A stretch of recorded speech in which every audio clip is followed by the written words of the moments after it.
دانش آموزان عزیز صبح بخیر. این مدیرتون است که صحبت میکنه. زیاد وقت کلاستون رو نمیگیرم. فقط میخوام اعلام کنم که از امروز تغییراتی در دروس شما رخ خواهد داد. معلمین گرامی این تغییرات رو به توجهتان میرسانند. درخواست من از همه شما عزیزان این است که با هوشیاری آموزش‌های معلم خود را آویزه گوش کنید. مطمئن هستم که شما هم برای خود و هم برای کل مدرسه افتخار آفرین خواهید بود. با تشکر.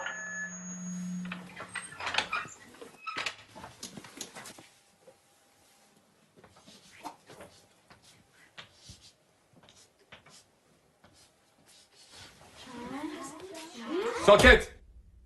نظم کلاس حفظ کنیم. این درس اول امروزه.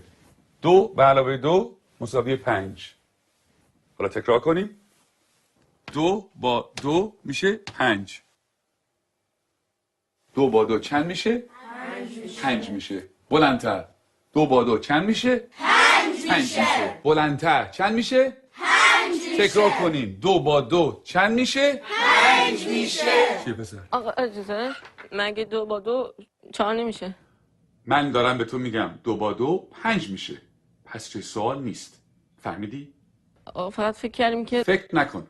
نمیخواد فکر کنی. 2 با 2 5 میشه. حالا بشین حرف نزن. دفتراتون رو باز کنین و بنویسین. 2 به علاوه 2. آقا اجازه 2 به علاوه 2 میشه 4. وقتی همه چی 4 میشه چطوری ممکنه این دفعه 5 بشه؟ اصلا کی به تو چیز حرف زدن داد؟ به چه حقی مرزی سوال میبری؟ آقا فقط میخواستم بگم 2 با 2 5 میشه. تکرار کن. ولی آقا روی تخته تکرار کن. 2 به علاوه 2 رو به تخته. 4. همتون میدونین که 4 میشه. تخته رو نگاه تو کن. هم که میدونین 4 میشه چیزی نمیگی. سکوت. چون نخور تو برگردم.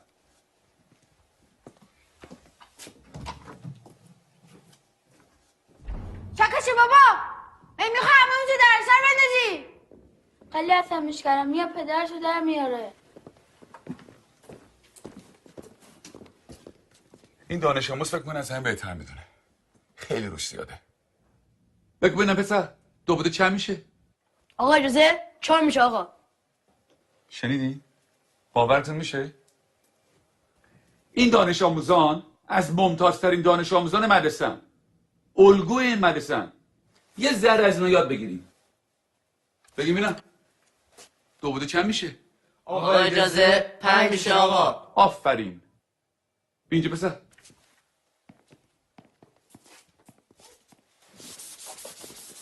حالا حاصل جمع چند میشه؟ جواب صحیح رو بنویس.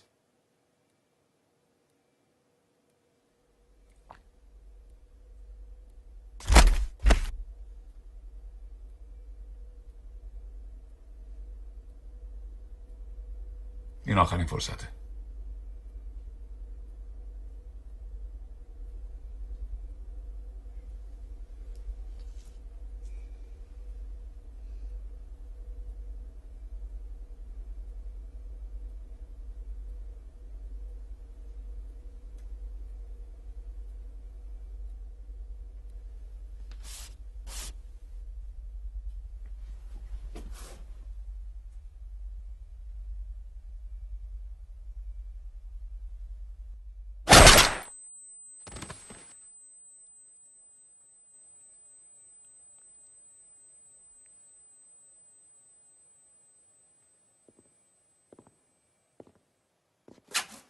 خب کسی دیگه هم هست که درس امروز رو نفهمیده باشه؟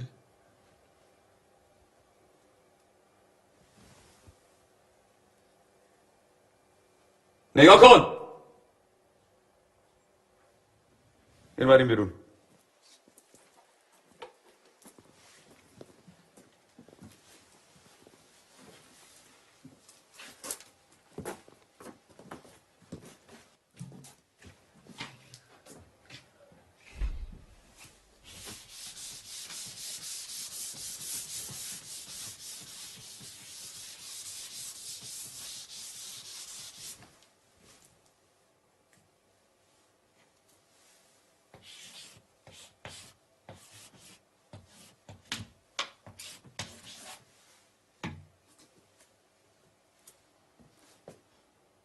دفتراتون رو باز کنه بنویسین. 2 به علاوه 2 مساوی 5. همینطور که بنویسین تکرار کنین. 2 با 2 چند میشه؟ 5 میشه. چند میشه؟ 5 میشه. بلندتر چند میشه؟ 5 میشه. بلندتر چند میشه؟ 5 میشه. بلندتر چند میشه؟ 5 میشه. چند میشه؟ 5 میشه. 2 با 2 5 میشه. تکرار